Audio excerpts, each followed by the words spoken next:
Hi friends, నమస్తే. Welcome to anus kitchen. ఈ రోజు రెసిపీ ములక్కాయ పులుసు తయారు చేసే విధానం షేర్ చేశానండి. చాలా అంటే చాలా టేస్ట్గా ఉంటుంది. పుల్లగా స్పైసీగా చాలా టేస్ట్గా ఉండే ములక్కాయ పులుసు ఈ విధంగా చాలా టేస్ట్గా ఉండే ములక్కాయ పులుసు తయారు చేసుకోవడానికి ముందుగా నిమ్మకాయ అంతా చింతపండు ఇక్కడ తీసుకొని ఈ విధంగా నానబెట్టేసుకొని పెట్టుకోవాలండి. ముందుగా ఇక్కడ నేను ప్యాన్లో 2 టేబుల్ స్పూన్ ఆయిల్ యాడ్ చేస్తున్నాను. పులుసులోకి చాలా తక్కువ పడుతుంది ఆయిల్ కూడా. ఆయిల్ బాగా కాగిన వెంటనే ఒక 1/2 టేబుల్ స్పూన్ జీరా, 1/2 టేబుల్ స్పూన్ ఆవాలు యాడ్ చేస్తున్నాను. 1/2 టేబుల్ స్పూన్ మెంతులు, మీరు పౌడర్ కూడా యాడ్ చేసుకోవచ్చండి. పులుసులోకి మెంతులు యాడ్ చేయటం వల్ల చాలా టేస్ట్ వస్తుంది. మెంతులు సరిగ్గా వేగపోతే చేదు వస్తుందండి. మెంతులు బాగా వేయించుకోవాలి. ఆనియన్స్ యాడ్ చేస్తున్నాను, పచ్చిమిర్చి కూడా యాడ్ చేసేస్తున్నాను. ఉల్లిపాయ తొందరగా మగ్గిపోవడానికి సాల్ట్ యాడ్ చేసుకుందాం.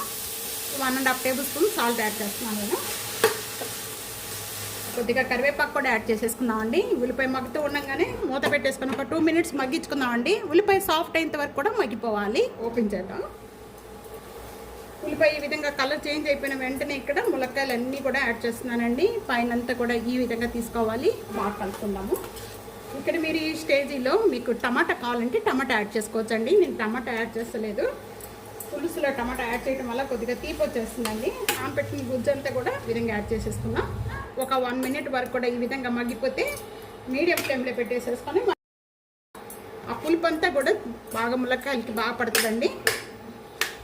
ఈ విధంగా మగ్గించుకోవడం వల్ల ఒక 1/2 టేబుల్ స్పూన్ నేను ఇక్కడ పసుపు యాడ్ చేస్తున్నాను. కారం అనేది కూడా ఇప్పుడే యాడ్ చేస్తున్నానండి. మీరు కారం ఎంత తీసుకుంటారో దాన్ని బట్టి యాడ్. ఎక్కువగా పులుసులోకి కారం ఎక్కువగానే పడుతుందండి. హై ఫ్లేమ్లో పెట్టేసుకొని ఇవంతా కూడా బాగా కలిపేసుకుందాము.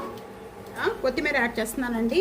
దీంతో పాటు కొత్తిమీర కూడా యాడ్ చేసుకోవడం వల్ల దీని టేస్ట్ అనేది చాలా బాగుంటుంది. దించేటప్పుడు కొద్దిగా కొత్తిమీర యాడ్ చేసుకుంటాము. ఇలా పెట్టేసుకొని 1 మినిట్ వరకు కూడా ఈ విధంగానే కలుపుకోవాలి. ఇంకా మగ్గిన వెంటనే కూడా వాటర్ యాడ్ చేస్తున్నాను. ఇది సుమారుగా ఇక్కడ 3 గ్లాసెస్ వాటర్ యాడ్ చేస్తున్నాను. యాడ్ చేసిన వెంటనే కూడా ఒకసారి బాగా కలిపేసుకుందాము. పెట్టేసేసుకొని మగ్గించేసుకుందాం. మధ్య మధ్యలో మూత ఓపెన్ చేసి కలుపుకుంటూ ఉందాము. బాగా ఉడుకుతుందండి పులుసు అంతా కూడా. పులుసు చిక్కపడేంత వరకు కూడా ఉడికించుకోవాలి. మంచి స్మెల్ వచ్చేస్తుందండి. మెంతులు వేసాం కాబట్టి మంచి స్మెల్ వస్తుంది. మూత పెట్టేసుకుందాం. ఇప్పుడు మూత ఓపెన్ చేద్దాం. ఈ విధంగా ఉంటే చాలు. రైస్లో చాలా బాగుంటుంది. పులుసు అంతా కూడా బాగా ఉడిపోయి ములక్కాయలు కూడా బాగా ఉడిపోయినాయండి. ఈ విధంగా ఉండగానే ఇంక నేను స్టవ్ బంద్ చేసేస్తున్నాను. పుల్లగా చాలా టేస్ట్గా ఉండే ములక్కాయ పులుసు రెడీ అయిపోయిందండి. తప్పకుండా ఇదే విధంగా ఒక్కసారి ట్రై చేసి మీకు ఎలా ఉందనేది నాకు కామెంట్స్లో తెలియజేయండి. వీడియో నచ్చితే కనుక ఫ్యామిలీకి, ఫ్రెండ్స్కి video share and like, comment, subscribe చేసుకోవడం అస్సలు మర్చిపోవద్దు.